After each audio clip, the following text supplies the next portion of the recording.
My dear sisters and brothers, you could imagine when I was a little boy in the normal rough and tumble of life, many a day I found myself running to my mother because of some fall off a bike or whatever else happened, with a wound, a scratch, a bruise, wanting relief. And my mother's idea of first aid was very simple. We would often go either to the kitchen sink or the bathroom sink, soap and water, you're washed up, there's the bandage, off you go. Not too sophisticated, but it worked.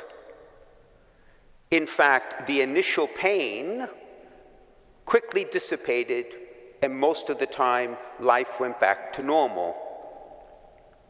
See, my mother, in her simple wisdom, understood what you and I also understand, that a wound cannot be healed unless it is faced and cleaned.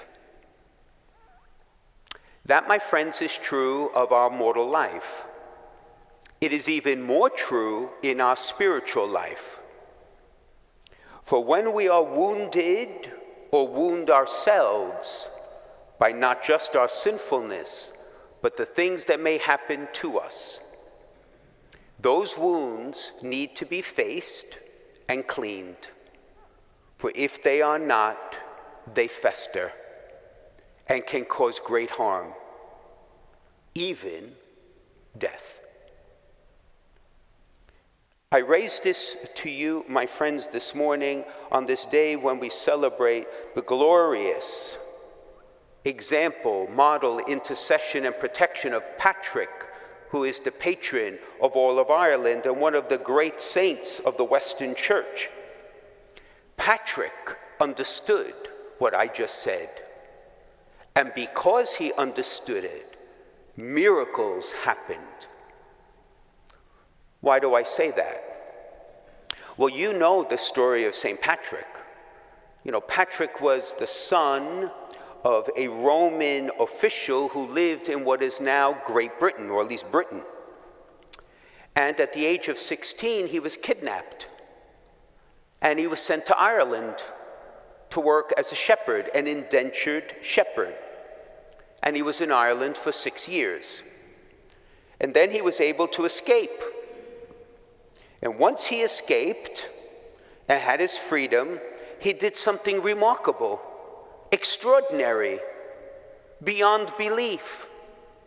He went back to the scene of the crime. He went back to where he was in slavery. Imagine, the saints were not perfect, nor are we. Imagine the anger and the resentment and the disappointment and the questions this young man had as he was held in slavery. Imagine all of that in his heart. You and I would have had that and much more. And he had that for 6 years. And in the moment of freedom, what did Patrick do? He didn't turn his back on where all of that happened. He didn't say, enough with you and all your people. What did he do? He faced it. And he cleansed it with the power of grace. And he went back, and what did he do? He built a great nation, a nation of martyrs and saints, a nation from which all of Europe received the faith. And just think of our country. You know better than I. Church in this country was built by many hands, most of which were Irish hands. Many of those who came from Ireland, who came to a country which was overwhelmingly Protestant, leaving a country where Protestantism had also sought to enslave them. And they came so that the church could grow. It's remarkable. And Ireland, and Patrick in his life, as you know, my friends, cast out the serpents. There are stories that 33 people rose from the dead because of Patrick's prayers and presence. And all of that was possible because he didn't run away from his anger, resentment. He didn't run away from the wounds that people inflicted on him, but he faced them and sought the grace of Christ to clean it and begin the healing. And he is revered as a man of great holiness because he had the courage to seek to be healed. You know, my dear friends, when you look at our world, when you look at our communities, may I say when we look at our own families, how many wounds are there? Perhaps you and I this morning came with them in our own hearts. When you look at the church in Ireland today, it is in deep crisis, in large measure because many were wounded, and those wounds festered in silence and darkness. And only now are those wounds slowly being cleaned.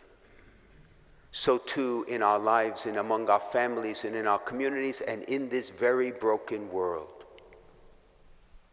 You and I come here to pray for Patrick's intercession, not simply to admire him, not simply to seek for our personal intentions, but could I dare say, as your spiritual father, could I dare say that we are all here to follow his example? To ask for the grace to be able to look at whatever wounds we see in our own life and those around us, and not run away from them, not resent them, not become angry with them, because all that may happen, but to actually ask the grace through the intercession of our great patron Patrick to face them, to ask for the grace to begin to clean them, so that we could be healed day by day, and God's grace and his remarkable power can be unleashed in you and me, so that what Patrick did in his time, you and I, 16 centuries later, are ready to do again. It is not easy to be a daughter or son of St. Patrick, whether you are Irish or not, but we are all children of Patrick. And if the world ever needed women and men and young people to follow in his footsteps, the time is now. One man built a great nation. Could you imagine what you and I can do together here and now?